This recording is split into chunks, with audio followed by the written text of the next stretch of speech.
Okay, Jesse. Masian, good morning. You are listening to the Dene Nation Keepers of the Water and CKLB collaboration on a wildfire inquiry webinar. This morning, we'll hear from speakers such as Francois, Paulette, former chief of Smith Landing. We will also speak with Chief Fred Sangris of Ndilo, Yellowknife Dene First Nation, as well as former Dene National Chief Bill Erasmus. And we are joined with Keepers of the Water, Jesse Cardinal, as a wonderful support. We also have Dene National Chief Gerald Antoine to provide an opening address. Later on, we will also be joined by David Etchinelle, Shuta Dene Chief, and we welcome everyone to tune in. And just as a note of housekeeping, that this morning, our Dene leadership will be provided the opportunity and time to speak as we had technical difficulties and will be ending this broadcast at 12 noon. So we ask you to join us and put your best thoughts and issues forward to your leadership as we take this conversation forward. And I will turn the floor over now to Jesse Cardinal of Keepers of the Water and Bill Erasmus as our co-hosts and moderators for today's event. Masi. Hi, Leanne. Tanse kita tamskat nawal kakio. Hello, I welcome you all. Mio kik sapayo. Good morning, Jesse Cardinal Netsiga Sun Kikanochania.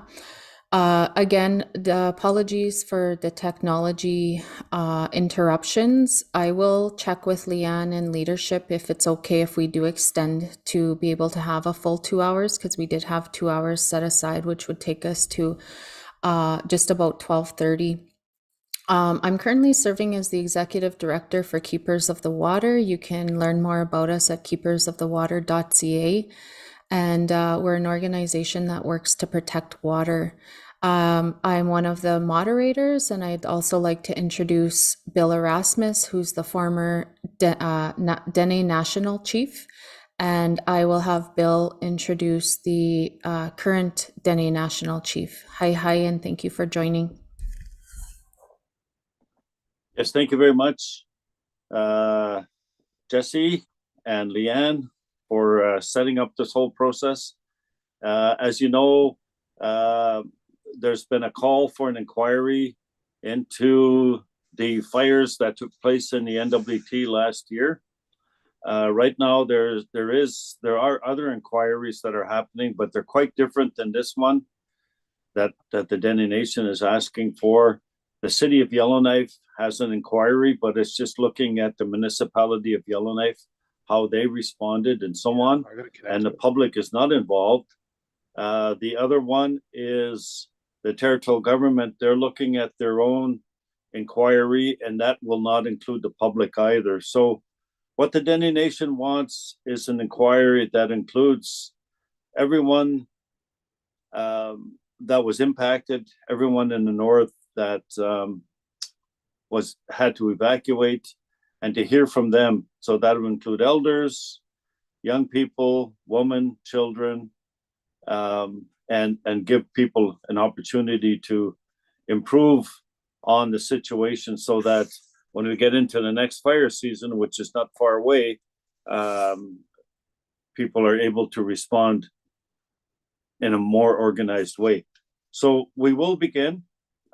We have Dene National Chief Gerald Antoine on the line, who will explain the reason the Dene Nation is calling the inquiry. And we just want to thank all the listeners for being patient. I believe we're live on CKLB. Thank you to CKLB. Thank you, Dene Nation. Thank you, Keepers of the Water. Go ahead, Dene National Chief Gerald Antoine. Billy, Masir Choka. Ajon Tenende ka nada teda Masir net sinethan. Seji cho na inde kana met ale aunde. Kandida na choke ka son go ton kan le dege ten dega jo seukin de onde da go ta tin de ka de ke onde Tege Dene ka iji tseke ka kondi ji tondi da meta da za tega ji kondi kundi geksi kondi da ji shu jo masine ne de sineta. Good afternoon, Dene. I ran into Dene in the city the other day, and he says, make sure you open this with my opening remarks from the time I was on the radio, he says, and he would say, hello, my friends and relatives. Today is special. And so I wanted to thank Dene in the city for reminding us that it is a way that our life is that is always special. And the other one is I ran into another cousin, Dene, on the move, and he's been traveling quite a lot. And in my travel, I run into him, and he also really gives me an update on what's going on in Dene and elsewhere. I also like to thank our other cousin, Dene Wrights. He was really concerned about the way that we need to move forward, particularly with the spirit and intent of the treaty relationship as understood by our elders. So with that, I'm really thankful that our relatives out there are out and about. And one of the things that I wanted to share with you is that just listening to the voices of our elders, what they say is that they say and they share truthfully, and they say it's not going our way. That's why it's been difficult. And so it made me think about the work that our leaders have had and still are working on.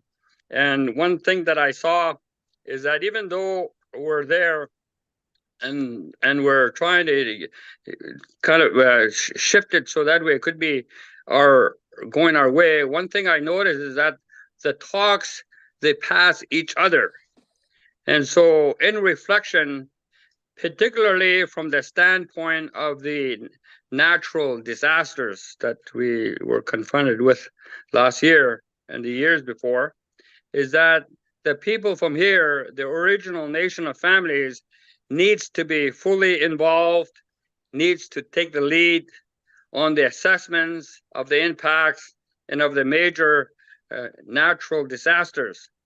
That brings together all the members of the original nation of families, municipalities, and also organizations from across our Dene and as far as the whole of Turtle Island. This and these disaster events cannot be understood in a vacuum. And this seems to be going on. You look at what Yellowknife is doing, you look at what the GNWT is doing, is that they just wanted to keep it within their parameters. And that's not acceptable for me. There was 14 communities got really devastated there last year. There were over 70% of the people here in Dene were evacuated. So it has to go beyond their parameters. And the reason why I say that is that our families matters and the context matters. Our family context matters. And so if you listen to what, or you understand what our elders are saying, is not going our way. That's why it's been difficult. It needs to be our way, so that way it would not be so difficult for us, which means that the family, the way that they need to move forward, the way they've been, their context matters. And so one of the things that I had a chance to do is go through a neighboring upriver people, and they came up with October 2018 report. It was done by the Athabascan Tribal Council, and also the Athabascan River Métis, and also the Friendship Center movement there. So one thing that they did say is that it says that it exposed a lack of federal, provincial, territorial, municipal leadership. It resulted in a disjointed indigenous management system. And this is exclusively centralized in terms of municipal, provincial, and territorial planning and decision making. And you could also see that element here in our homes, in our community.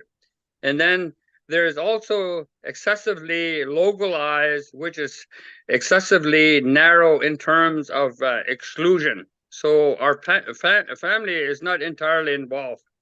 And then the other one they talk about is that, and I think this is where you could really see it here, is that within this institutionalized environment, the original nation of families, particularly here, the Dene, it operates in a parallel and disconnected fashion and struggle with capacity constraints. And you'll notice that in your offices is that there's inconsistent and fragmented support from federal, provincial, territorial authorities. So you could see that there is these authorities are often too far away. They lack the resources and they don't understand us. They lack knowledge of local institutions that we have. And the wildfire revealed the depth of this institutionalized disconnect. And it's really something that you see. This is what we hear. So what I see moving ahead is that the inquiry, this audit, this independent audit is a very essential element for us for moving forward, because it is an important assessment tool that requires an independent lens with a broad perspective to focus inclusively, so that it has the ability to see what happened and to lay out the full picture of measures that is needed and identified to undertake the necessary shift towards an improved emergency management that ensures that our family are protected, they're safe, and that each members of the family, their well-being is taken care of as a high as a priority. And so that's the reason why the family context is important. We all need to be included. We all have experiences, and we have these things that we need to look at how we could be able to share. Through this inquiry, this audit, this independent audit, it will be able to really see what the commonalities are, and this is where we could be able to have a template as to how we need to move forward. And there's going to be some unique things that come out that we need to also look at how we could be able to address it in a good way, so that way our family is protected, that they're safe, and that our well-being is really considered moving forward. So these are the things that I've been thinking about. Just would also at the same time, I would like let people know that at the AFN level, as a regional chief, I was assigned the portfolio of the emergency management, and I met with the ministers, the territorial, provincial, and federal ministers on February the 20th. And what I shared with you, this is what I had shared. There's also additional things that I also shared. Also met with the Inuit president, also met with the Métis National Council president, and I also engaged in a really full day, full orientation from the AFN. Last week, I was attending the AFN second forum on emergency management, and these are the things I also shared with them. And what I had really emphasized there is that we need to really have a good team, so that we could be able to support and assist the families out there. And so we need to have this coordinated effort with the families, and it needs to really happen at the ground level. And it's really important the leadership there is supported and assisted. And we need to look at how we could be able to supplement the support and assistance that they need moving forward. So they need to be the ones to take the lead on the ground there in their communities. So this is the way that I've been thinking. This is the way that I've been hearing, and I've been really looking at how we could be able to network together, so that way we could be able to support and assist the leadership, the work that they're doing at the community hall, in the community, at the ground level. So this is what I like to share with you, and I like to say masi. Hi, Dene National Chief Gerald Antoine. And so just for those of you tuning in, this is the Dene Nation speaking on their calling for independent audit. So they have sent a letter to the Commissioner of Northwest Territories, who then meets with the Bill, who do they meet with there? Governor General. Governor General. So they are taking this to the federal government, and what the purpose of this is to try and prevent what happened last year. So now we're going to move over to Francois. Paulette, I'd quickly like to introduce Francois, who's our first speaker of the panel today. We have 3 panelists, and then we're opening it up to other leadership. Francois is an advocate of treaty and Indigenous rights. Francois has spoken to international audiences on human rights, spiritual healing from colonial oppression, and environmental protection. Welcome, Francois. So we'd like to hear from you. All of the panelists that are speaking have all been evacuated last year due to the wildfires. So we'd like to hear what your experiences were and why you think it's important for an independent audit. Well, thank you to you, all of you, Jesse, Dene Nation. I'm going to get right to what I want to move on. I don't want to talk about my experience, what I experienced last with the fires. For some time now, climate change has been impacting our people in many ways than we really know. Now, I think the people have to take climate change seriously.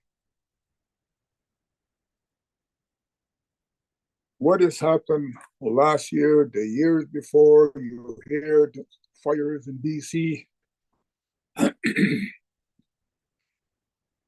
Now, there are monies that the federal government has on climate change. AFN has a budget on climate change. AFN has a budget on emergency talks. Now, how are they negotiating these funds that are going to them?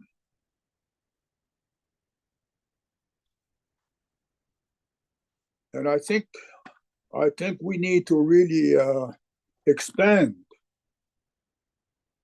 on climate change. This talk is all over the world, not just here.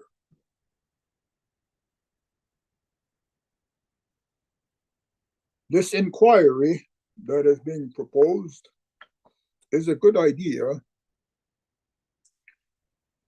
I'm kind of a little embarrassed by the premier from Hay River.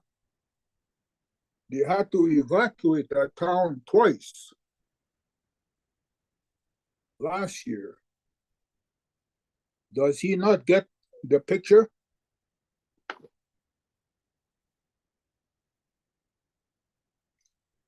The city of Yellowknife, the biggest city, moved out. Most of the people that I know really didn't advance that, because Yellowknife is where the government center is. So they evacuated, not necessarily, and they came back. So, but the chiefs asked for an inquiry.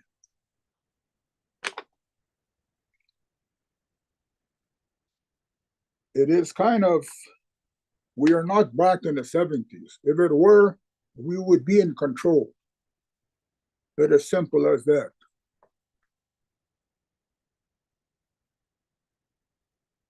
I want to say that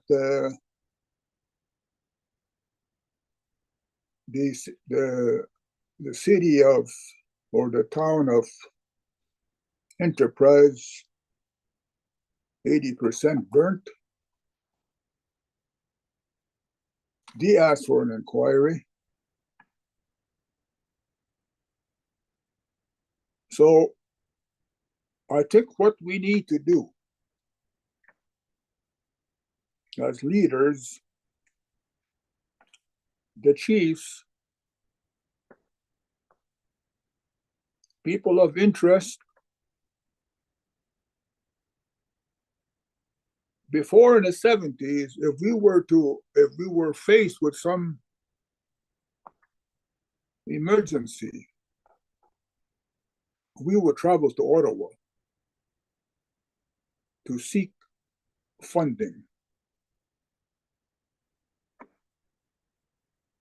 And I think the Dene Nation, the chiefs, need to do that. I just heard the national chief say, well, he traveled to Ottawa, but we must go there with a plan. We must go there with a written plan of protocols that our people put together.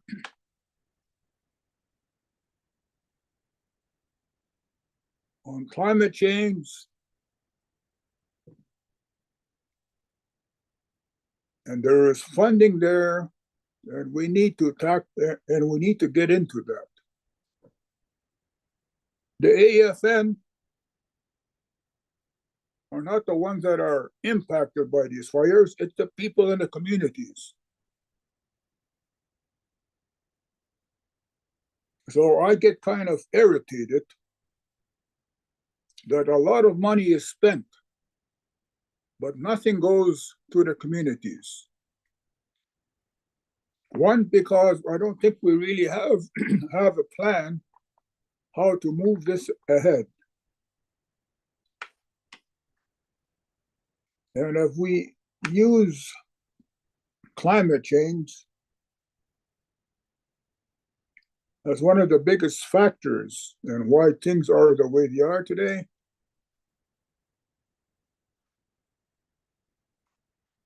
the territorial government also gets a budget on climate change. The territorial government doesn't even have a traditional knowledge policy or protocols. Absolutely none. Because people have never been asked to come together on traditional knowledge protocols, never.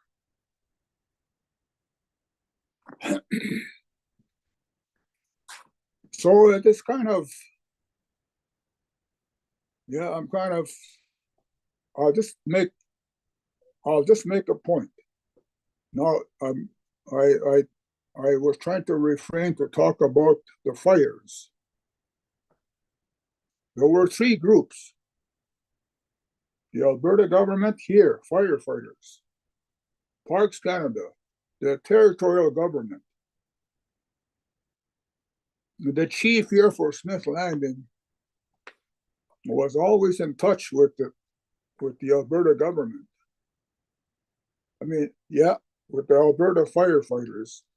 I took part in a big ceremony that included all the firefighters, also from Parks and also from the territorial government, because it was a request of the chief to do that.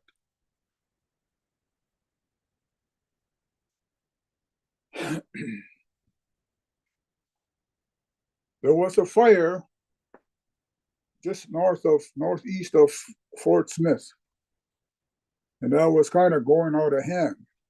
The fire down here was kind of slowing down. 2 minutes, Francois, thank you. Okay, 2 minutes. Okay.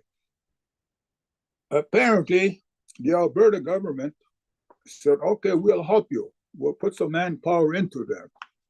The territorial government's response was, no, we don't need you guys right now. There was no working relationship.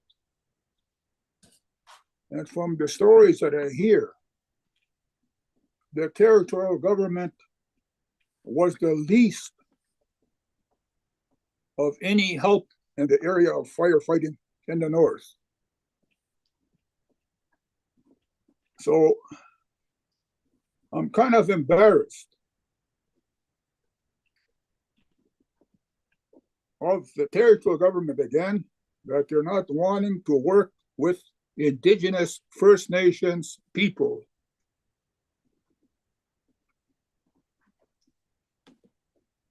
This land is the land of the Dene. We share it with non-Dene. And that comes from the treaties. So back in the time in the 80s, things worked differently. The chiefs had a huge control. And they had a fire management plan at that time. They don't have a voice like Jim Burke, the late Jim Burke, that was instrumental in doing a lot of things for people. Who do we have in a territorial government to lobby on our behalf? No one. So I think the plan needs to be set. The inquiry, climate change, and a trip to Ottawa. If you got to help AFN get involved with this, get them involved. Anyway, that's my concern. I just want to thank you all for listening to me. Merci, Francois, Paulette. You're absolutely right on your comments.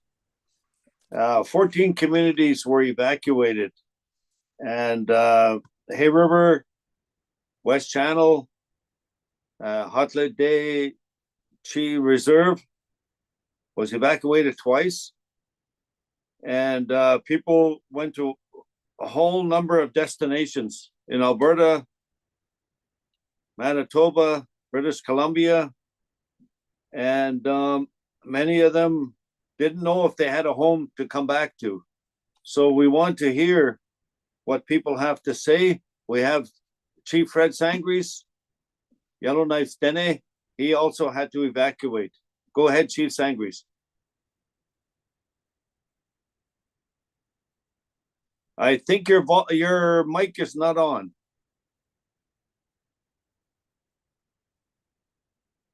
Host, can you put his mic on, please? I think Chief has to unmute. You have to unmute, Chief.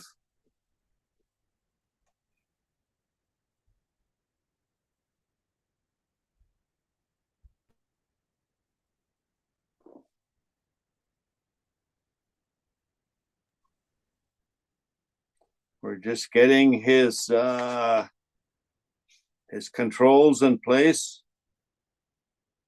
Remind people you're listening live on CKLB and on Facebook, I believe. Okay. Got it? Go ahead, Chief Sangri. Can you hear me? Yes, go ahead. Yeah, good morning. Thank you all, everyone. Francois, Billy, everyone on Masi Cho. I think this inquiry that we're talking about is really, really key for all of us. As you know, the forest fire here is because of the climate change that's happening, not the cause of indigenous people, but the cause of industrial world who impact our indigenous world, who are having a real impact on us. Those people, I believe, are responsible for it. They haven't been listening to what's his name, the scientists who said that climate change is real and then it's happening, and we should be paying attention. Indigenous people like ourselves, we know that the climate change is real. We're the ones who are out there, we see it, we live it, we see it all the time. And it's real. It's happening all over the world, from Italy to Greece to California to here.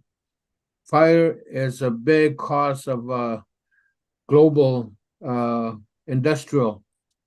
It's happening because of that, not because of us, indigenous people. We're the caretakers of the land. We're the takers of the environment, and we've been doing that for a long time. But here, with this summer's wildfire, as a chief, both chiefs are yelling at Dene. We don't believe that GNWT did the proper job. We don't believe that they did a real key things, and we don't believe that they communicated properly.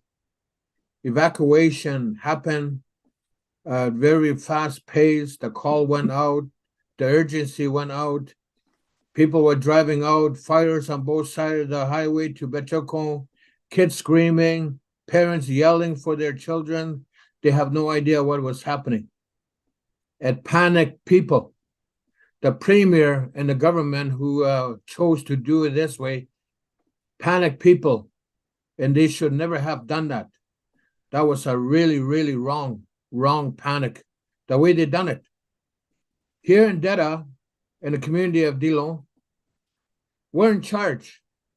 The government, GWT, we get programs and service, we get a few dollars, but they are not our government. We have a nation-to-nation relationship here.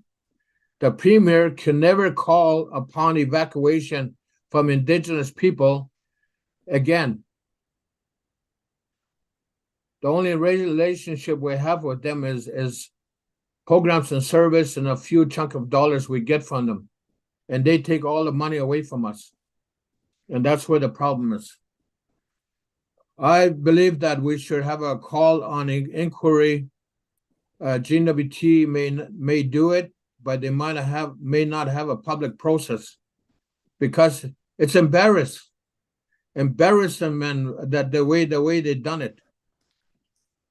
And there's a guy named West who was coordinating a forest fire, but he was not a firefighter, he was a journalist.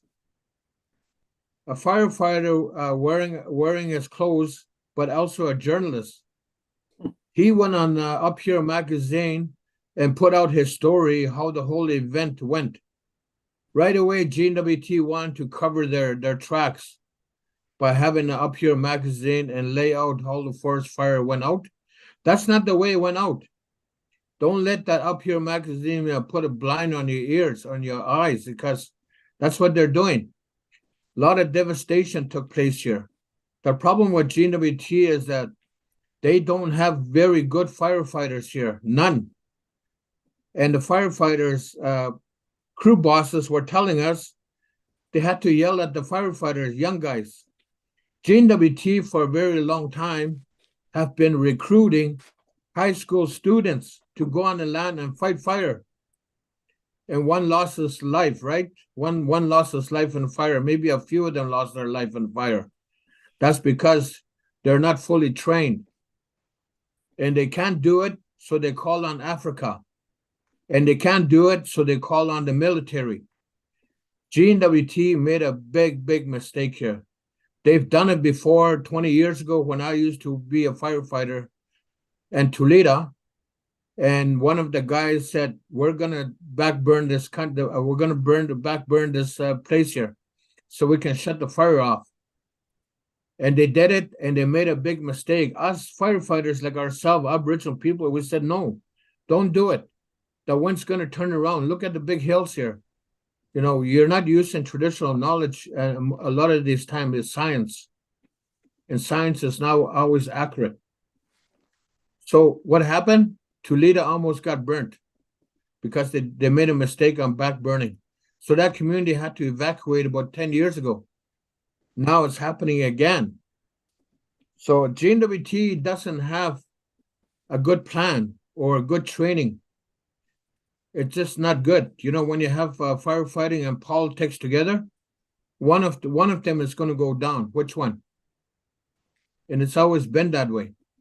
The best solution I see is that we go to Ottawa, like Francois said, let's get enough money to train 100 people in Yellowknife Data, get enough money to train 100 people in Tlutsuke, Dene, all over the Northwest Territory.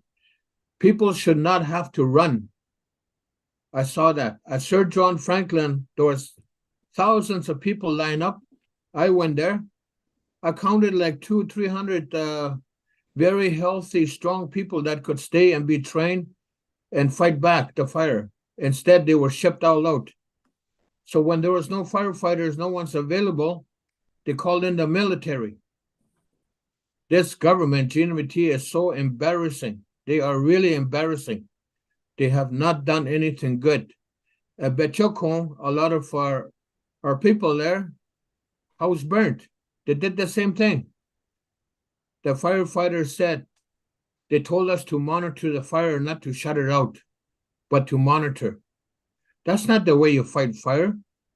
And at 5 o'clock, they're telling people you got to go home. That's not how you fight fire. Fire does not know 5 o'clock. When I was firefighting 25, 30 years ago, we were firefighting around the clock. 2 crews, 12 hours each. And we did it till the fire's out. Now they walk home, they're told to go home, it's 5 o'clock, come back tomorrow. It doesn't work like that. What's wrong with this moolah, the way they plan things? What they really need is indigenous leadership, indigenous people to use traditional knowledge and tell the government, this is how we'll fight fires. You know, it hasn't, we're the ones who've been cooking over the fire for thousands and thousands of years. We know the fire behavior. We know how it behaves. Science can't tell you everything. And GNVT, by the way it's been used, science. They said the land is good when it burns. Well, how long does it take my medicine plant to burn? How long does it, I have to wait to my medicine plant over there to get aged so I can use it? Those reality, GNWT doesn't know those kind of things. They don't know. The wildlife here, north of Yellowknife here, Data, there's a big fire. East of here, there was a fire. West of here, there was a fire. So where's all the wildlife now? Who's going to feed us? Who's going to take care of us? We're having a very, very difficult time here. Even though we spend over $1 million of our own money to evacuate, to help our own people to survive in the cities, because they flew people to a city and they basically were abandoned.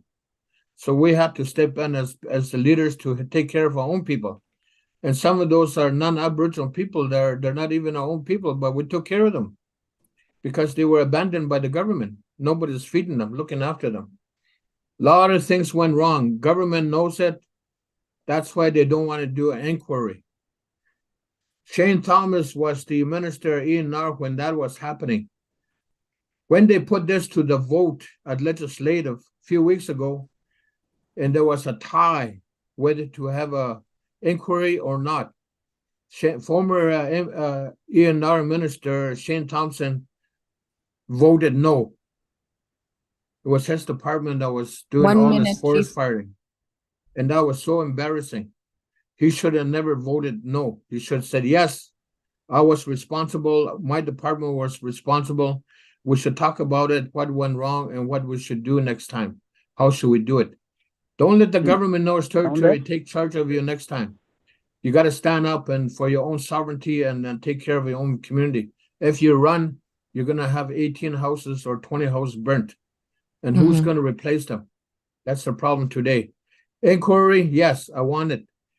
From the commissioner, NWT, yes, I want her to say, yes, we need to have an inquiry.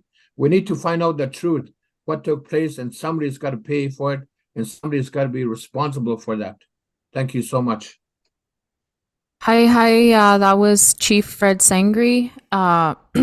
And so again, we have Dene leadership here speaking about the 2023 fires that happened. The Dene Nation has called for an independent inquiry into the handling of the fires. They sent a letter to the Commissioner of Northwest Territories, and the Commissioner will then take this to the Governor General. What we've been hearing so far are conversations on what are causing these fires. How have they been handled? We've been hearing all kinds of horror stories. We've even heard things that the RCMP knew about these fires and were evacuating their families before the communities were even being told. These are the kinds of things an inquiry needs to look into. So what's causing the fires? How are they handled? And what plans are in place to make sure this doesn't happen again? Next, we're going to hear from Chief David Etchinelle, the traditional chief of Shuta, Gotenai. Sorry if I said that wrong. Chief David is a traditional knowledge keeper and respected elder who has worked to advocate for the rights and protection of the lands and Dene language and cultural practices. Thank you, David. We'll just have you unmute and we'd like to hear from you. Hi.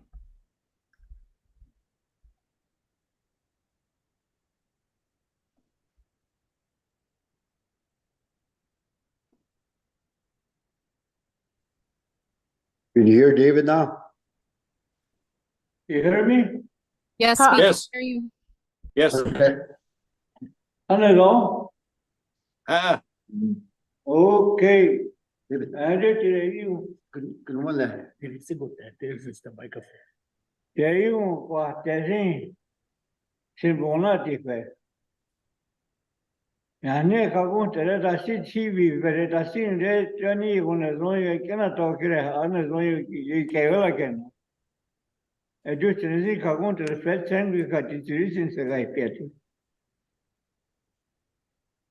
Rese dasi ayune tere ni tere ti disi ayune tere ayune tere ja ona ja. Ega tere to karamen edegani tini ya tu tere gastri kure ibe kena tatriti. Sin una tifa, turtle una garment una tifa. La sia you know that I go what set in that hand, but what that I won't show that day, you can nearly going near. First saying with that is since you is a guy, Piati. Cardinal National Chief, Dene Nation, Dene go Cavetta. Jagunte da sikena go perenne no yeta den hekote da go tia united no so to not the decision ya go te go ano sa te bagate nale ha kama te go kera pia será persona go tene que será peleta si hay un go te simo una te pesene si ne zoe mo la que go te le go I'm going to try my best about this fire. I'm really concerned about it because really nothing to say about it. Already everything's happened.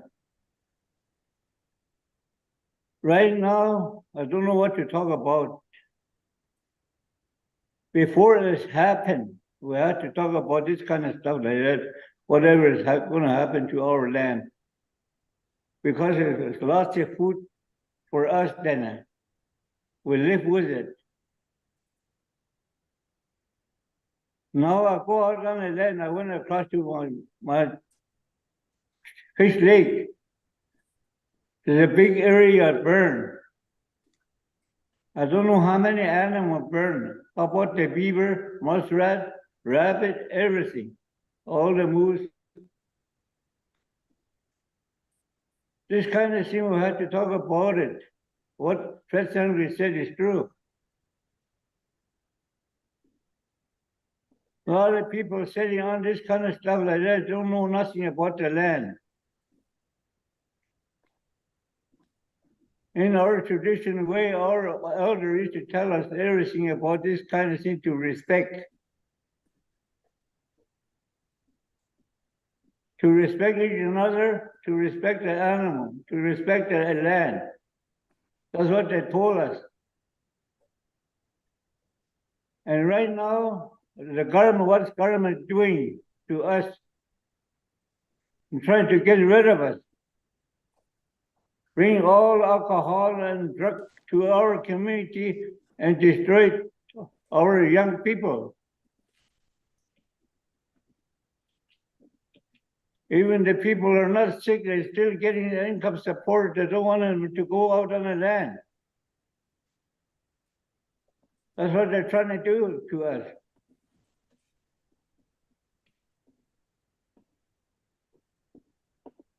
In old day, a lot of people talk to us, not only our dad, our mom, everybody. When we're doing something wrong, they always tell us not that way.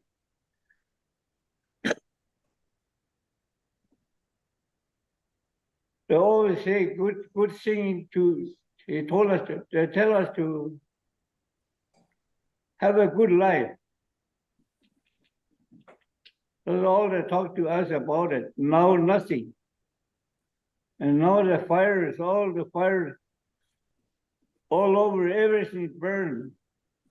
I don't know what to say about it.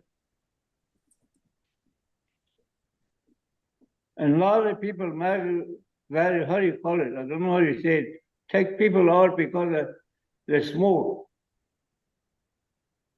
And I heard territorial government had meetings. They said they spend how much million dollars. Whose fault is that?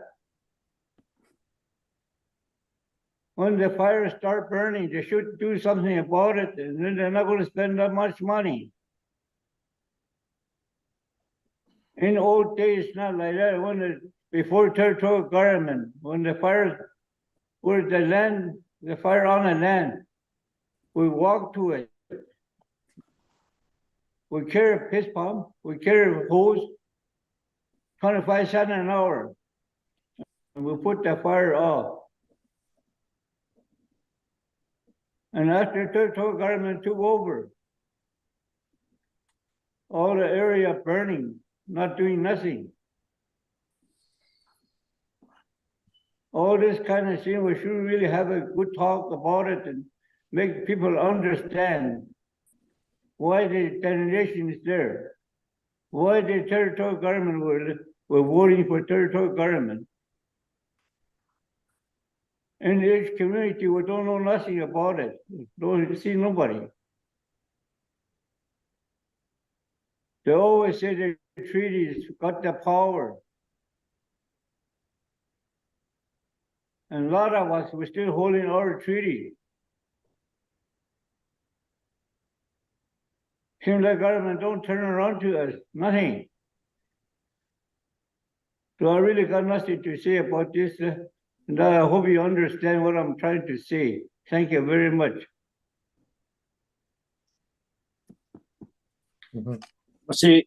Must see, David.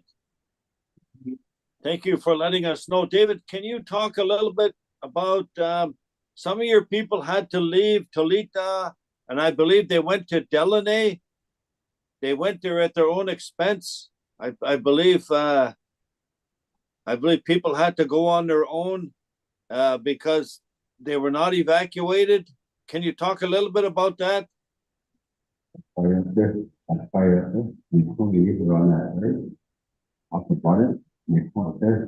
And then issue evacuation and delays. They took off on me. They just went. So yeah. When that. Yeah, he couldn't be talking to.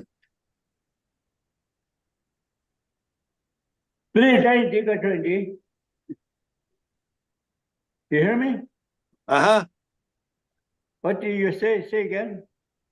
Some people from Tulita, you had to go to Dene. You went by boat. Some people had to go by plane. Can you talk about that a little bit? People did that on their own, I believe. Yeah, well, that's the one I'm talking about before when I was talking about it because of the territorial government, when the fires start. And people they move all the people out of here by plane, and some by boat, and some of us we went on our own. That's the kind of thing, that's the one you want to hear about, or? Yes, yes. How long were you in Tulita, in Dene?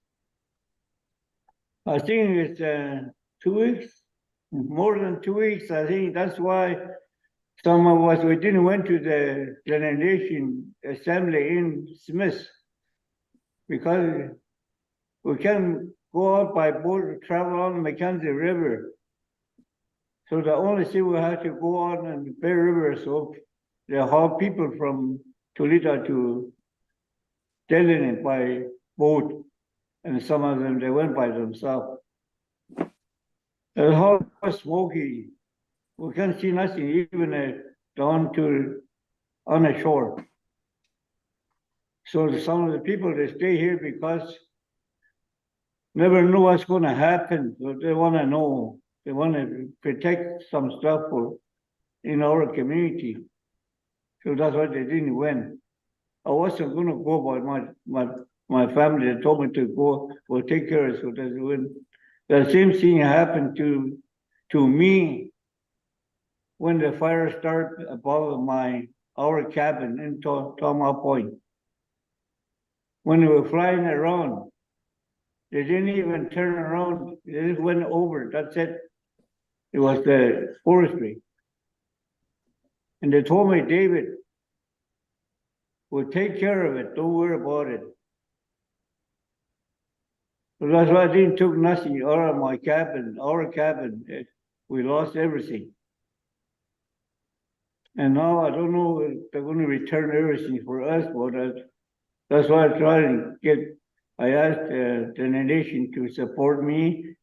And Danny is the MLA too, he's territorial government, so I talked to him. But like some people said, when you talk to that person with the phone, just like behind the door, they're not going to do nothing. Said you have to write a letter to them and to all the Northwest Territory, to all the leaders. The only way they have to work on it, they said. Well, I got nobody to write a letter for me, so I just phoned some of my friends, that's it. Well, that's what they told me. Even you, lots of time I phone you, and Jerry Antoine too. They say, yeah, but till today, nothing happens. And that's all. Thank you. Okay, Mussy, David. We've heard from the three people that are on the panel, and we're going to open up the discussion. If there are people that want to speak, I believe Jesse and Leanne, you're aware of the people that want to speak. I believe Trevor Teed from the Dene Nation wants to make some comments from what I've seen in the chat. So maybe we can let Trevor speak, and if we would let the people that speak, give them about 5 minutes each, and Jesse will monitor that. So if you can go ahead, Trevor.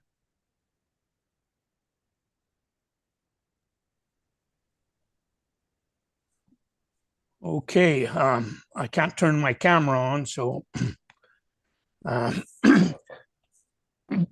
Dene Nation was involved with this evacuation from the start, working in from our office. We were fairly well prepared, considering we had short notice.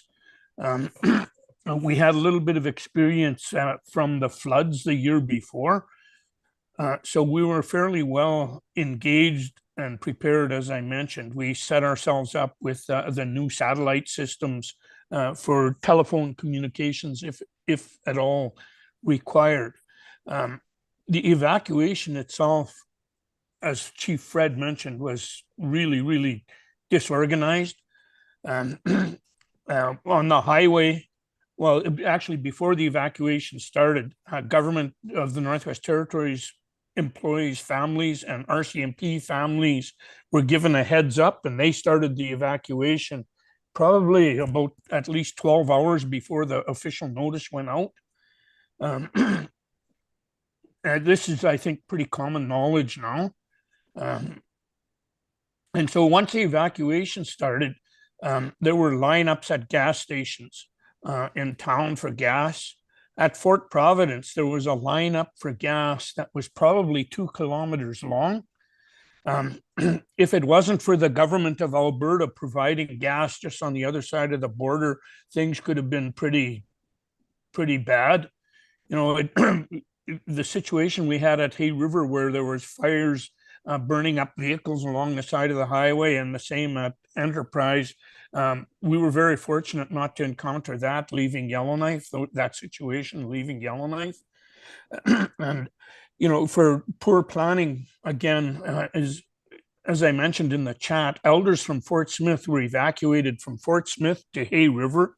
Then Hay River was evacuated to Yellowknife, and then Yellowknife was evacuated south, probably to Edmonton. So those unfortunate elders that were in long care term hospitalization, they were bounced around quite a bit, and it must have been pretty stressful on them.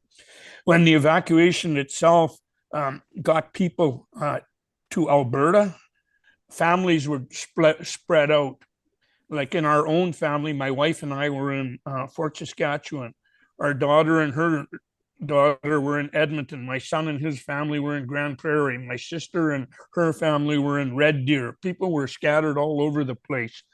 Some of the smaller locales, the Red Cross seemed to do a fairly good job. In Edmonton, it was not good at all. The Red Cross was so disorganized because there were so many people. I think there was 10,000 hotel rooms or something that were taken up in Edmonton. So they had a hard time finding places to put people. I know the elders from YKDFN were sent to Calgary. Some of them didn't even have a suitcase with any clothing in it. And some of them never ate for 2 days while they were at the Calgary airport, hotels at the Calgary airport. They were given food vouchers, but they had no way to go into the city to exercise those food vouchers. So YKDFN chartered a bus from Edmonton and went to Calgary, picked up the elders and brought them back to Edmonton. And still there were issues, other issues, like if they needed food vouchers or things, they had to go from where they were staying at the River Cree Hotel, most of them, to the evacuation center downtown Edmonton to get things, to get those vouchers. They couldn't go. They had no way to get there. A lot of the elders didn't understand English properly. They had no money for taxis or buses. So all that was not good. It was poorly handled between the government of the Northwest Territories and the Red Cross. And I agree with Fred, Chief Fred, when he talked about, you know, the onus was on the Minister of ECC, Shane Thompson, to make sure things were adequately done. He went on the air on television and announced that GNWT required no federal assistance. They needed no help at all. 12 hours later, he was on the radio pleading for help from the government of Canada and the military. So there was a lot of things, in my opinion, that could have been handled better. We were fortunate enough that we didn't really lose any lives in our group, although, as I understand it, at least 4 people died during this process. 1 died at the Yellowknife airport, and 1 died at the evacuation center in Edmonton, and 2 died in hospital. That's my understanding. So there were deaths involved in the evacuation, you know, being apart from families and dying. So I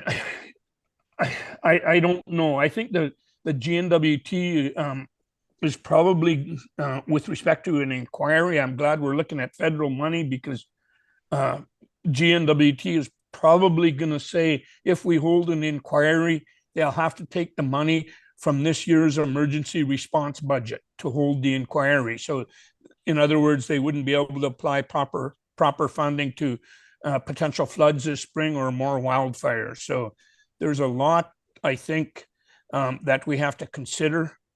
And there's a lot that has to be fixed before the fire season and flood season hits again. I'll leave it at that. Thanks. Thank you. That was Trevor Teed with the Dene Nation. We have other leaders here, elected leaders with the Dene Nation. So I'd like to open it up if any of the other leaders that we have on would like to speak. Please unmute and we can give you 5 minutes. If you're wanting to speak, and if not, we'll have the panel respond to some of what Trevor said. So any of our other chiefs that are on or their representatives, did you want to add any comment on why you would like to see an independent inquiry happen, or share some of your experiences with the 2023 fire?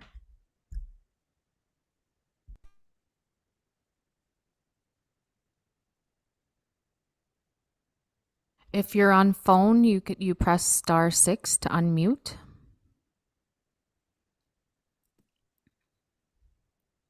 And so just in we have somebody unmuting who would like to speak. Please introduce yourself and the nation you're with.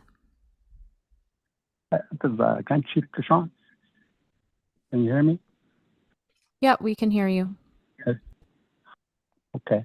So I just want to see if you can hear me. I'll speak later on. I can get other people a chance. I just want to let you know I'm online. So. I don't think we have anyone else in line right now. Yeah, you can speak. Okay. This is Grand Chief Wilbert Kashan. Yeah. Yes. Let's see. I want to say something. I think the fire did really affect everybody. Like even though we're at other smaller communities, really affected everything. The planes, all the food, everything was shut down, and we're not even aware of the evacuation. That we thought it had no effect on us, but it did. It's still like shut down and mail shut down. We're still feeling the impacts of that right now, and that's been how many months now? But all those things should have been planned with the indigenous governments and chiefs, all the smaller communities before they even do stuff like this again. Because a lot of times we have a lot of experience in fires, and it seems like young people are running things, and that's not very good to see. And you can see all the devastation that happened.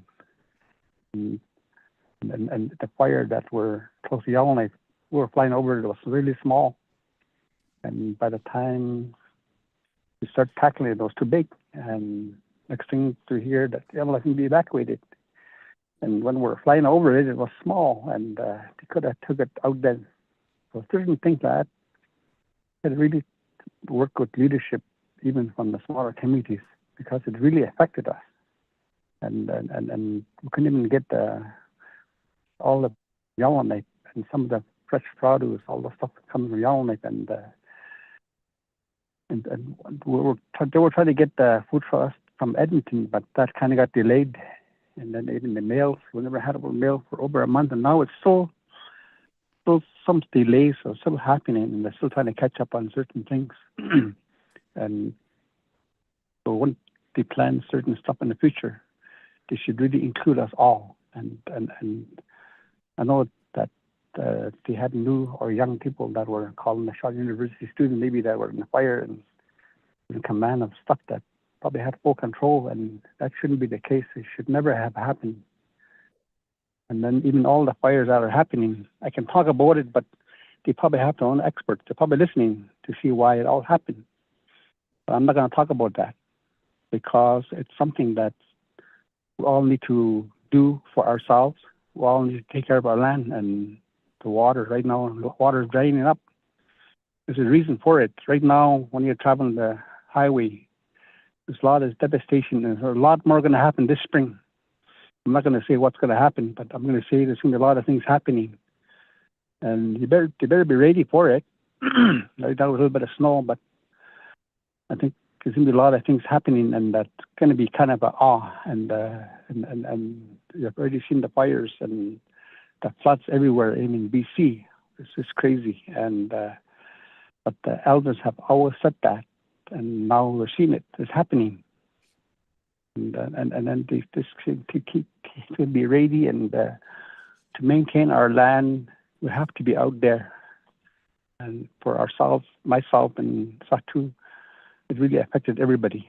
And for our small community, Kovo, right now, what they're going to do is they bought their own fire equipment. They're going to start fighting their own fires and not wait for a government, because they let the good lands are all burning. And in a way, it's good, but then when you look at it's too much, not very good for the future. So I just wanted to say that massive for listening, and I think that we do probably need an inquiry, but I think we could do it maybe ourselves if they don't want to do it. Maybe we have to include federal government and just go ahead and do it.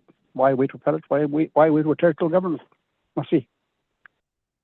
Hi.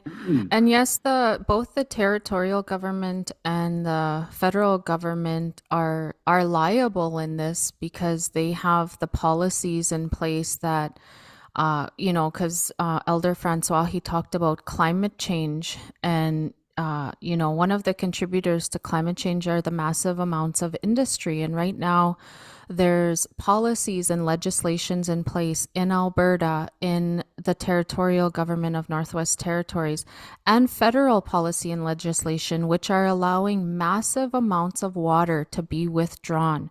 And we are in a drought right now. We're in a drought in Alberta. Northwest Territories is seeing a drought. And so this is a critical time, because what's happening is these companies in agriculture are still being allowed to withdraw massive amounts of water. The water levels are at least half of what they normally are. In some places, they're even less than that.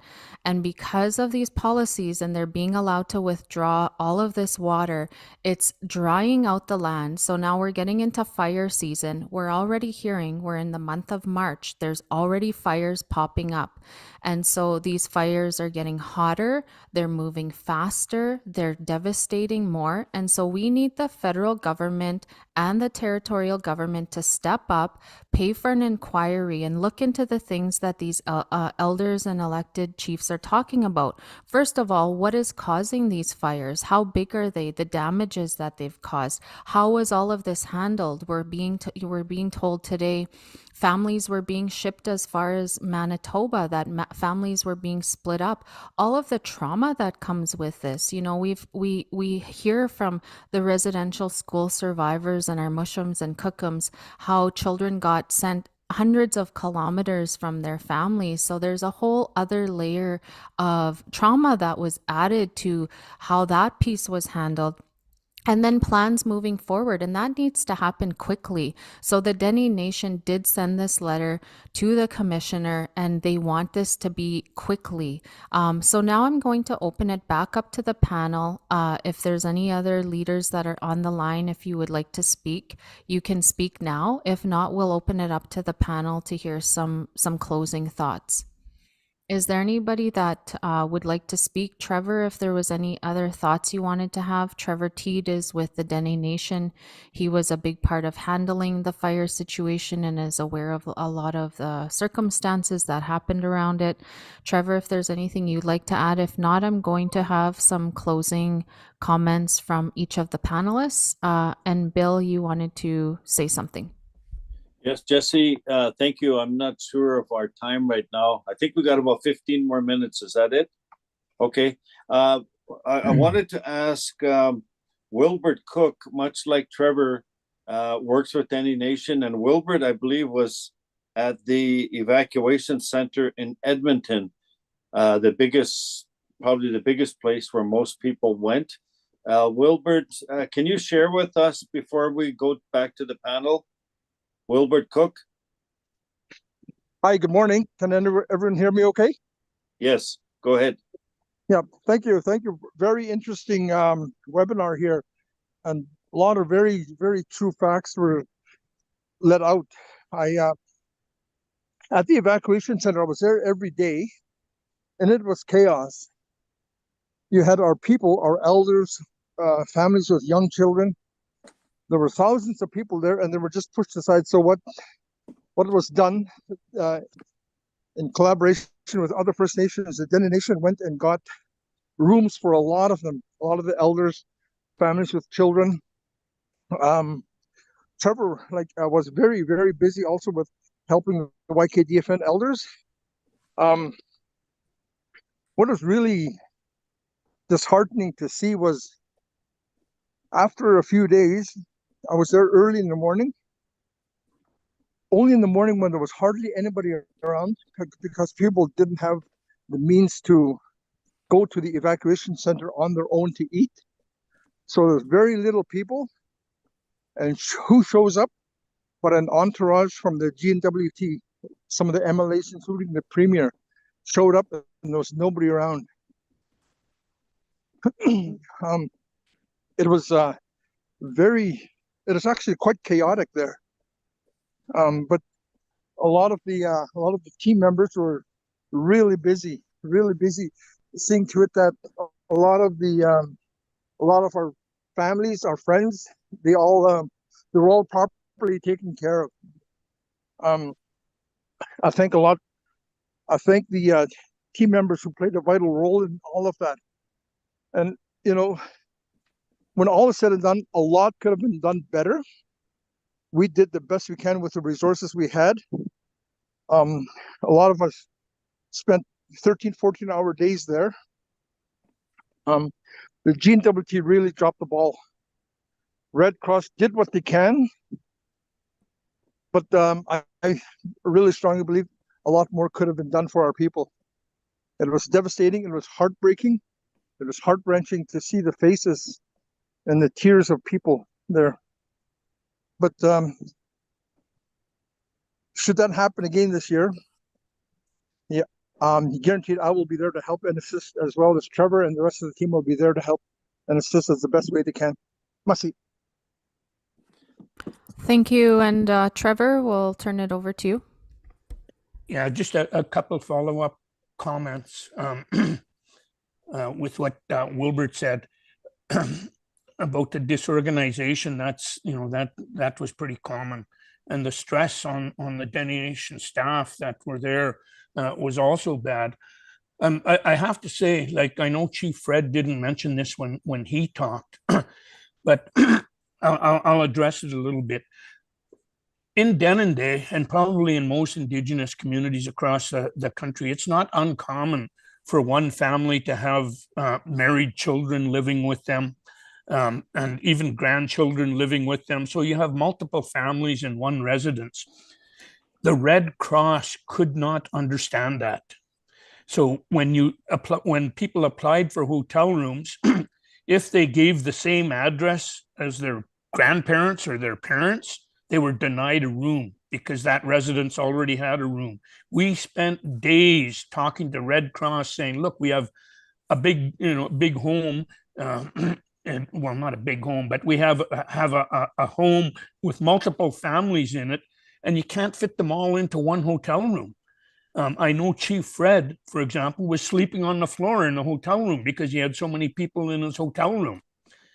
So a lot of the disorganization and problems that we encountered could be fixed with meeting with the Red Cross, the GNWT, and the federal government to straighten out things and just make them understand that Indigenous communities, when they evacuate, have different needs than non-Indigenous communities where they don't have multiple families in one home.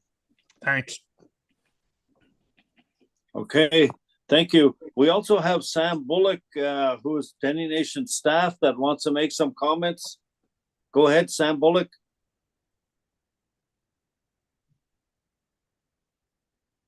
Masi, for this opportunity, and I just want to thank everyone for their input and their comments. I'm working with Leanne this morning to compile notes and possibly some action items coming from the meeting. I just want to start by mentioning that since spring of 2021, in the floods at Jean Marie and Simpson, I've been a note taker, and I track action items to help keep meetings on track, accountable, and effective. I just want to add that during the evacuation, since August 18th through to the late September, that the Dene Nation staff were all hands on deck. We were working daily. The many observed missteps that were as a result of basically government inaction, and that even now today we continue to prepare ourselves for what might come this summer, and pray that it won't be the dark summer of 23. So I just wanted to say that we're at our desks, and we continue to try to advocate, support, and assist any way possible. Masi. Thank you, Sam. And just for the community members listening in, the way this one is set up is for the leadership to speak. There will be future forums set up. We're hoping through the inquiry that will also set up the ability to have community forums, because that's the whole point, is they want to hear, as one of the chiefs said, I think it was Chief Fred Sangris, wants to hear from everyone. Like, everyone needs to have a say in how this fire was handled, even the children. So I'm going to pass it over. Does anybody else who wasn't on the panel, would you guys like to speak? We have a couple other leaders here who haven't said anything. If you guys would like to speak, to say anything, this would be the time. And if not, we'll have some closing comments from the panel. Good morning, Chief Frank Andrew here from Tulita. You hear me, Bill? Yes, go ahead, Chief. Yeah, I just want to touch on a few things here that happened in the past year, and also back in 1995. Back in 1995, we had a similar fire, but it started by the coal seam that time, and that time the evacuation happened here in Tulita, but that time we were fighting fire at that time. So we were out on training when all this took place. So they evacuated everybody to Normal Walls at that time, right away. No questions asked that time. So they went to Delaney after that, because the fire went past Tulita, so to Normal Walls. So they evacuated everybody else that was evacuated to Normal Walls, all evacuated to Delaney again. And after that, they came back home. But those years are gone by, but those years were just about the same thing as, but I think that everything didn't change at that time as much as it did this past year, because this past year was a lot of fire here in Tulita. When it starts, it goes, it don't wait for anybody, really fast. So when it started in about maybe 15 kilometers out of Tulita, the first fire here. And, the GNWT is saying that because of 1995 fire, it won't travel as fast as it would. And it's sort of that one was slowed down, but the one on the other side of the river that took place maybe 20 kilometers out on the other side, and that took the whole country on the other side of the lake, the river. And once the smoke and everything all came in, that's when we decided to take the elders out. So we had to charter our own plane, because government won't do it. So whatever money we had to charter a plane for the elders to Delaney. And then so they started helping out with that. The Hamlet put another charter for some more people to go out. So everything was done through Tulita at that time, but it wasn't really any government help that time, because we had to declare emergency before they could step in as backup people. So we didn't declare emergency, so they didn't step in on on this part. So we had to do everything ourselves. I don't think we got anything back from them, but hopefully that could happen when you work with the federal government, because, you know, I think all this information was passed on to us at an early age from the elders, that they used to speak about how the fire and climate change is going to happen in the north. And just listening to some of the leadership down in Manitoba talking about the climate change, how they didn't listen to their elders, and now that all the weather has changed and they have winter roads, that they're declaring emergency because there will be no winter road down there. And one of the elders was saying there, listening to him saying that, we heard the people in the north talking about climate change, but we didn't listen. He said, we have to listen, he said, you know. And the other thing I think about here, because of the way everybody's talking about how the evacuation happened with the road, we don't have that here in Sweden. We have only maybe 1900s can come here with that. When they take all the people, they won't have full load because our airstrip is short. So if they have to take people from here, they're only allowed to take 12 people at a time. Because of it has to be 5,000, I think, but ours is only 2,300 or something. We're short maybe about 500. So that it could carry This might be our last. the whole road. But so we don't have no roads, so we won't be like you guys when we get stuck. And then we're stuck here in the corner. Not everybody has boats.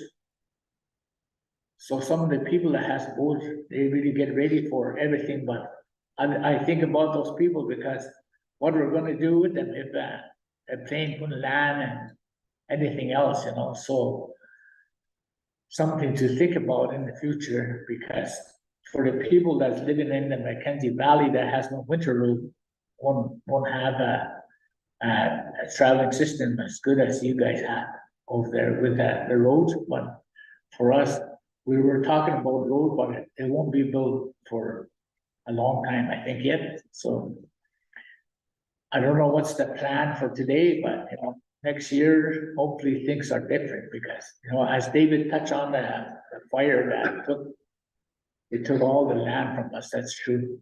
You know, in the years before, long ago, when I was a young kid, my father, they used to fight fire way across. I used to look at the smoke way across there, and I said to my mom, "Is that a real fire?" And my mom said, "Yeah, that's where your dad they are. That's way out in the mountain from here to Tulita. You could see that." And they used to fight fire that far way back then, but now they don't do that. So, you know, and the other thing I think about is the water, the Mackenzie River itself. Last year, it seemed like there was a lot of water, but the barges, they couldn't go, so all the buoys in the river stayed there. And I guess they're still there, or the ice took them out, I'm not sure. Froze over with it like that. But, you know, I don't know if the dam that they talk about in BC, they have all the water on us. I'm not too sure, but I'm thinking that because when they built Bennett Dam back in the early 60s, there was a lot of water before that here in Mackenzie Valley, Mackenzie River. And back in when they talk about Site C, I think they built that one now, and the water's much lower now. So I wonder if they could give us some water back. That's just a thought. Must see.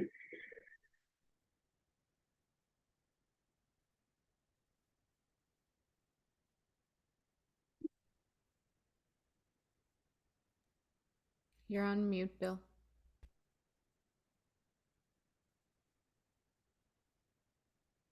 I think he's got his mic on. Bill, you're No. muted. You're Oh, muted. am I okay? Sorry, I guess I was muted. Thank you, Chief. I want to make some comments about what Chief Sangris said and others. Part of the problem is that right now, the way legislation guides everything.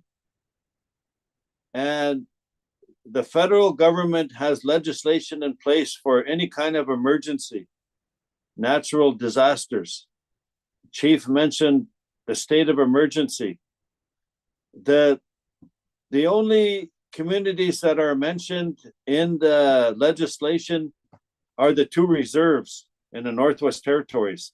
And I think that's because they're in the Indian Act, and the government is responsible. They don't mention the other chiefs. They don't mention the other communities. And the ones that are in charge, if there's an emergency, is the mayor. It's a municipality, and it's the premier. It's the ministers. That's why they're in charge. So if you want to change that, the legislation has to change, or you have to set up an agreement. The chief has to make an agreement with the mayors or with the territorial government and with the federal government. This needs to be cleared up, and this needs to be cleared up before the spring, because as people saying, there's already fires out there. British Columbia has 100 fires that's already burning. Alberta has 55 fires that's already burning. They burnt all winter, and there's some in the NWT, and if they don't get them right away, when the snow's gone, they're gonna burn. So there's some urgent things that have to happen. And the inquiry, if you have this inquiry, we need to encourage the commissioner to have the inquiry. So I would encourage people to phone the commissioner's office, to write a letter to the commissioner and say, yes, you want this inquiry because we need to talk about it. We need to be prepared. We're just lucky we never lost more lives. So I want to go to Elder Francois Paulette. Francois, can you make some closing comments? Francois Paulette.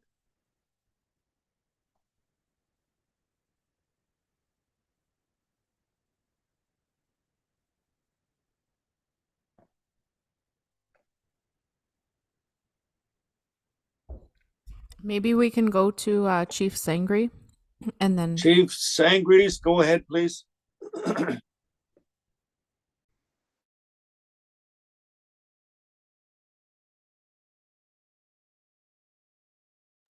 Yeah. Okay, there we go. Can you hear me? Technology. Hello. Yes, go ahead. Okay, thank you. I'll make my closing.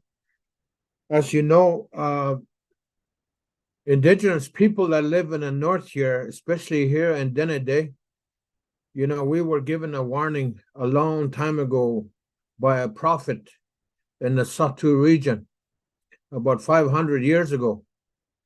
My grandfather, David Sangris, who was also known as Otekar there, who was almost 120 years old. He was one of the oldest living men. He told me stories with my brothers and sisters, that the stories about the prophet and Shuta a long time ago. He said, my grandsons, he said, 500 years ago, there was a prophet in the Shuta, and he wanted all the people to go and see him because he had a very important message that he had to share with us. The prophet, he saw a vision of the future of this land. And they said, they will come. Those people will come. They're not like us. They are different people. They have red hair and they have beard. They are different. They will come to you and they will live among you. But then they will take everything away from you soon. And then there will be destruction. They will destroy your world. They're going to take everything until you have almost nothing left. And then the world will start. The world will begin to end. And how it's going to happen? It will start with fire. The land will burn. Fire will destroy everything, wildlife, everything we need, we depend on. It will be burnt. And my grandson is that the only thing left for people to live on will be the fish and the water. That will be the only food left. So my grandson, remember this warning in the future. And when the fires and the forest fire and the land start to burn, then you will know that this warning will come to you, and it's going to happen. So we know this warning already. We were told as Dene people that they will come and the world will be destroyed, and it's happening at this time. So we have to understand and educate ourselves as people, so we know that the old prophets is telling us the truth. But we need to remember that story and prepare ourselves, make ourselves prepared so that it won't happen at really devastating, at really fast pace. Climate change is real, and the land is dry, very, very dry. It's going to burn, and that I'm worried. I'm really worried how we're going to survive as Dene people. If all the land burn, we will be very, very poor. And I think the governments will have to step in to make some changes. And Bill, I agree with you. We have to look at the legislation with the governments and make some changes. They should not only be responsible for fires, but also as indigenous leaders, we need to take care of our community and make sure that safeguard our community, safeguard our back door, making sure that our medicine plants out there is protected. GWT always says land is good when it burns. It brings wildlife back, but it will not bring my medicines back. It will take hundreds and hundreds of years for that medicine to grow again. So science and traditional knowledge are not working together within that government. I think from now on, it might have to. One comment, Northern Saskatchewan, the Dene people who fight fire, they are the model for the North. Yes, you cannot have a journalist to be the crew boss of a firefight in the North. What you need is an elder and a trapper and someone that can tell young people how to fight fire and how to take care of it. That's the way to do it. Forget science. Science failed last year. Remember that. And it's going to happen again. So we got to look at traditional knowledge and look at the model of Northern Saskatchewan, how they fight fires with the elders and their team. That's the way to go. And like I said, we need lots of money. Maybe we could train 100 people in Data and other communities. Train your people. Get money from Ottawa, so that when this happened, we don't have to run. We'll just take care of our back door, clear our community area, do some clear running, do some line cutting. Just prepare ourselves. That's where the money should be spent, not in hotels and down south and where everybody is all over the place. It was chaos and it was not good. I don't want to go through that kind of experience with my people again. I prefer if we have a plan and stay and look after it. We need to do tree cutting and other things, you know. The earth is getting hot and we have to be prepared. 500 years ago, the old prophet, that's what he told us. Must see. Hi, Chief Fred Sangris. We'll go to Francois Paulette, and then we'll hear some closing comments from Chief David.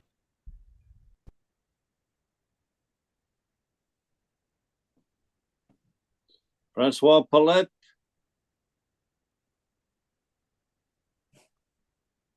Maybe move on to Chief David Etchinelle. Just one moment. Francois is just unmuting his setting. Oh, okay. We'll just give him a second here. Thank you. Yeah, be patient with him. You know how it Okay. is. Can you hear me? Yes. Okay. Well, thank you all for your comments. I think it is important that we move ahead. One thing is that this firefighting today, as mentioned, caused by climate change and so on, is becoming a multi-million-dollar businesses throughout the North.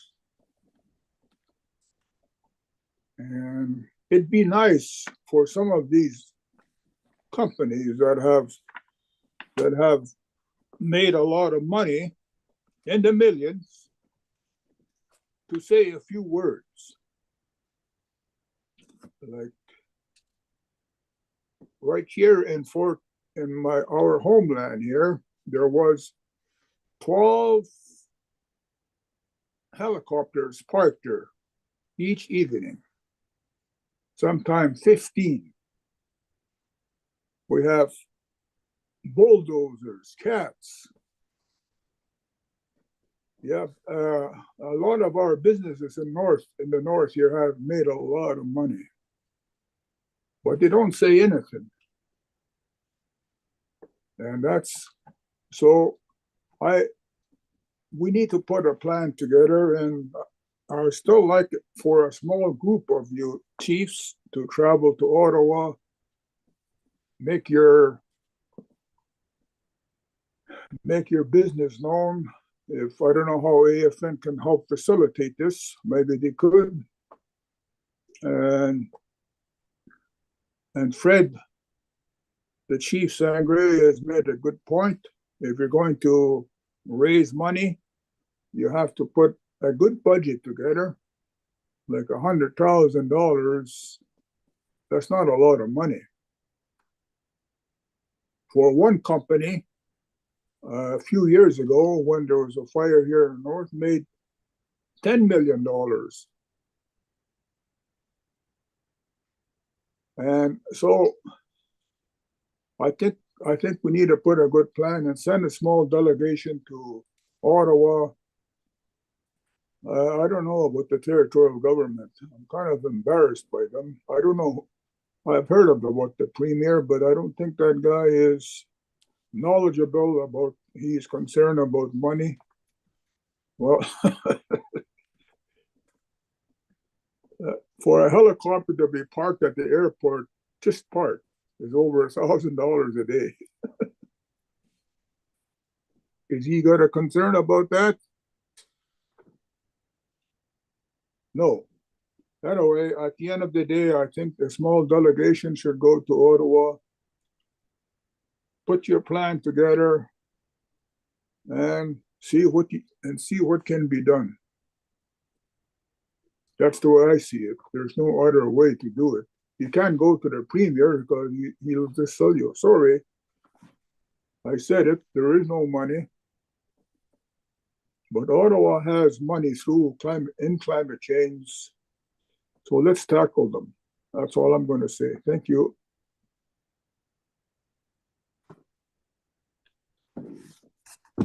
Thank you, Francois. Chief David Etchinelle, you want to make some comments before we finish? Chief David, go ahead.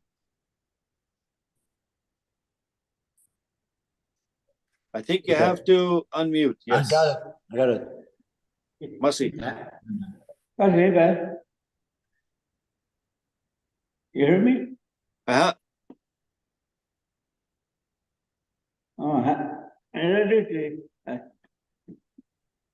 I don't know what to say, really. But I try thinking about whatever Francois, Paulette, and Fred Sangris said. What Fred Sangris said is true. I remember that a lot of people talk about this. Because the fire is just scary. And even the water, the river, when you're working on the river, all our elder people said, be careful. That's what they told us. But if, now I really believe what the three prophets said. I didn't see them, but I heard a word. They were talking about it, what they said. Like people talk about it. I heard a word when they said it. Like I say Aya, I say Andrew, I say Rob Blonda. What's going to happen? They said we're on right now. In the way back, thousand years, when Noah, the God destroyed the world with the water flooding. And God made the promise, and not going to destroy the world with the water again. He's going to take all the people that want. He never did it before. Now he says he's going to take all the people that sing up whatever belonged to them. Now it has happened. He says he's going to destroy with the fire.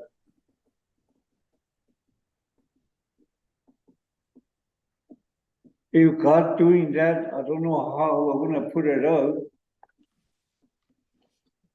And on top of that, they said the world war going to start.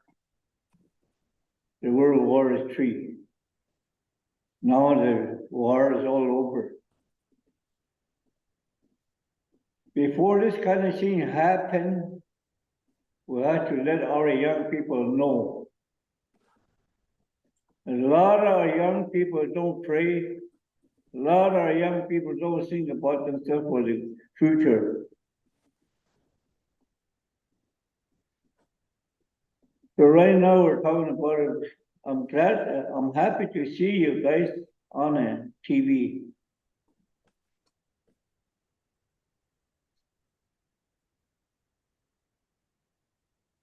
Even when you are spending, like getting night, you're going to sleep. Before you go to sleep, you pray. And when the daylight, God still loves you. He's lighting candle for you. So you say, thank you very much. I want to have a good time with my friend, everybody. That's what they do in the old days.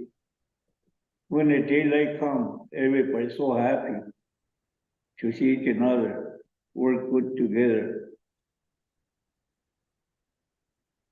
They don't want the thing happen. That's why when Dene Nation Assembly, they always put, you remember I told you that already when you were the national chief. When all the elders, all the old chiefs are still alive. When the assembly come, they bring the priest there to make a mass, bless the meeting area, so they can put the good word in there for the Northern Territory people that don't want to split. But now this has happened. So we have to talk about this kind of stuff all the time. But we don't hear each other. We don't see each other. The only time when you phone, but like my friend said, when you phone, doesn't mean you're just talking to your friend behind the door. The word's not going to go out. It's better to use a letter. So they can't forget. They can't say they don't know. You already seen a letter, so everybody know. So let's keep talking about this kind of stuff like that. About the fire, that's right. I don't know what's going to happen in the future right now. But whoever had that cabin out on the land, if there's nothing happening around the area, I want them to have a water pump around in their area. Like Fred said, we want 100 people training for fighting fire. There's a lot of people can do that in our community. They've been fighting fire when the fire's way back, 25 cents an hour. Even that, we'll put lots of fire out. I don't know, about 30 miles, about 50 miles away from the community, we'll go to the fire. We'll put it out now. It's not like that, like Frank said. I wonder whose idea you put it that way now. I wonder who that person bring this up, let the land burn. They don't want to do anything along the Mackenzie River. Maybe you know, Billy. You've been on a nation chief. You work with the government. You talk to the government a lot. All this kind of stuff like that. We really like to find out, and would like to talk. I hope it's nothing happened. I don't know, but I heard a word that said it's going to be everything change starting next year. So before it happened, I had to pray really hard for everybody. Right now, look at the people of war, all the young people, old people. A lot of people don't eat. A lot of people got no water to drink. Us were still okay. I will have to think about all these people that have to get together and pray for them. But I don't want nothing to happen like this again in the future to each other community. Thank you. Good to see you on the TV. I hope I see you again tomorrow. Okay, thank you, Chief David. Masi Cho, to everyone that has made some comments. We understand that there should be funding available through CERNAC. There's new funding that's supposed to be coming out, and we're hoping the Dene Nation office can help people find that funding. I don't know about funds that were already spent, but I think the communities that spent money on their own, they need to calculate how much they spent, and there needs to be an effort to get money to get that back to the community, because the community did not budget for it, but they spent their own money in a lot of instances. So I think that really needs to be organized. And I know this topic's going to continue. I'm asking Leanne to post on Facebook the commissioner's office. She has not responded officially to the request from the Dene National Chief. The letter went in last month in February. I believe it was on the 13th of February. And the request is to have an independent inquiry. That means somebody who's not with the territorial government or with the federal government or with any connection to any of this. An independent person, like maybe a former judge that's retired. You get somebody like that who will listen to what people have to say. It doesn't have to be expensive. It doesn't have to cost a lot. I agree with Francois Paulette. He said the premier said it's going to cost too much money. Well, it would cost a lot of money if the commissioner or if whoever's doing the inquiry goes into every community. He doesn't have to go into every community. He can do what Chief Andrew is doing right now. He can have people sitting in the community hall or in the office, and he could speak to a lot of people in one day from his own home. He doesn't have to travel. He can hear people speaking to him. He can do that. It could be very cost effective that way. So I think we need to argue this doesn't have to be expensive. And even if it does cost money, it's going to cost a lot more if this continues the way it is. And we have to be prepared. So I wanted to make those comments. Want to thank Leanne, thank the Dene Nation, thank all the workers that help people. Thank everyone that were able to do the right thing when all the chaos was going on in the summer. We're very fortunate that we didn't lose more people. Let's get organized. Let's be prepared. If Leanne puts the email address of the commissioner and the commissioner's office, please call the commissioner's office. Tell them you want to have an independent inquiry. If you can write them, please write them, write to the commissioner and tell her the reasons why. Very important. Masi Cho, go ahead, Jesse. Hi, Bill.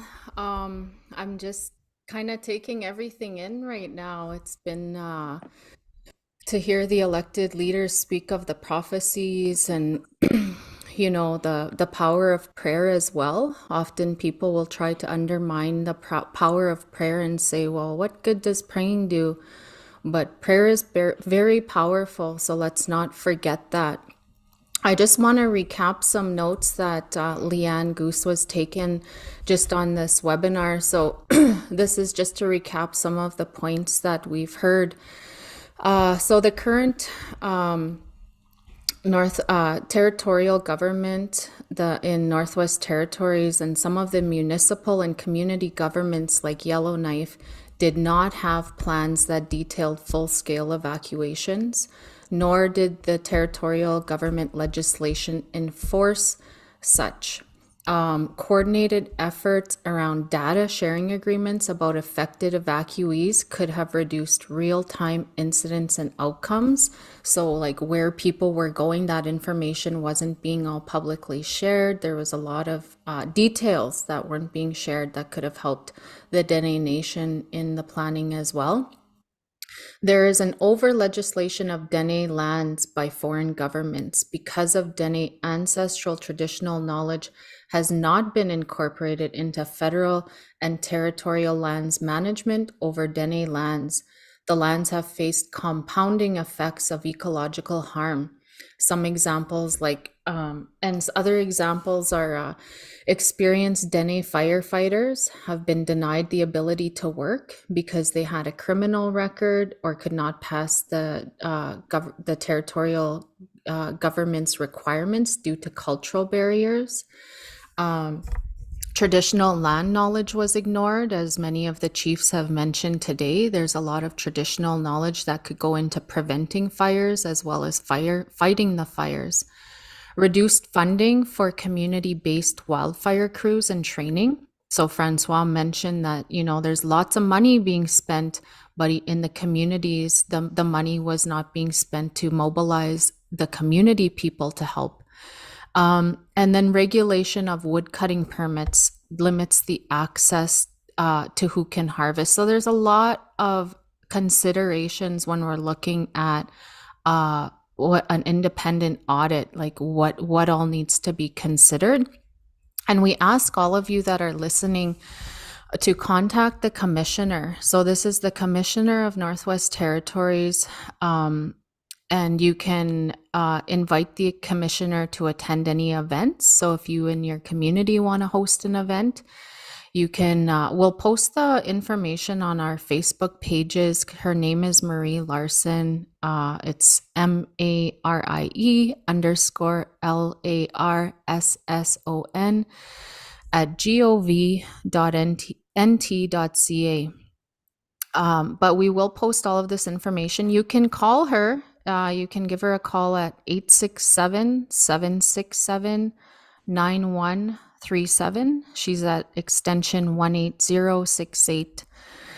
We'd also like to thank CKLB, a radio station, for offering their services at no cost to stream this. We really wanted to make sure we can get to as many community people as possible. We have been hearing messages on our Facebook that community people want to be heard. And that is noted. The leadership is on here, and they will be making arrangements to set up forums for the community folks to be heard. Also, again, thank you to the Dene Nation, Leanne Goose, our co-moderator, Bill Erasmus, our three panelists, Francois, Paulette, Chief David Etchinelle, and Chief Fred Sangris. And I just wanted to say on behalf of Keepers of the Water, we have launched a podcast. It's called As the River Flows. You can find that on Spotify or Apple. And also, just really quickly, we sent a notice to the AER. That's the Alberta Energy Regulator in Alberta. There's a current project in Fort McMurray by CNRL. It's called the Jack Pine Expansion. We have filed notice on behalf of the Athabasca River. So this is the first time that we're trying this in Alberta to seek personhood for the river. The other thing to be aware of, because I'm located in Treaty 6 and Treaty 8, just on the border in Alberta, we are in a drought, and we're not sure if like the Dene Nation should be aware and checking if the transboundary water agreements are even going to be met this year. The people here are scrambling to try and deal with the drought. I think that's all I have for now, and I want to thank you all for all the hard work that's been put in. Again, this is for the independent inquiry that goes to the Commissioner of Northwest Territories, who will then take all of these messages to the Governor General of Canada. Hi, we'll see you all soon, and have a good day. Thank you. Bye. Masi, and this concludes our broadcast. We appreciate all the comments, all the recommendations, and please ensure to contact your Dene leadership and the Commissioner of the Northwest Territories to share your concerns. Masi, and have a wonderful day.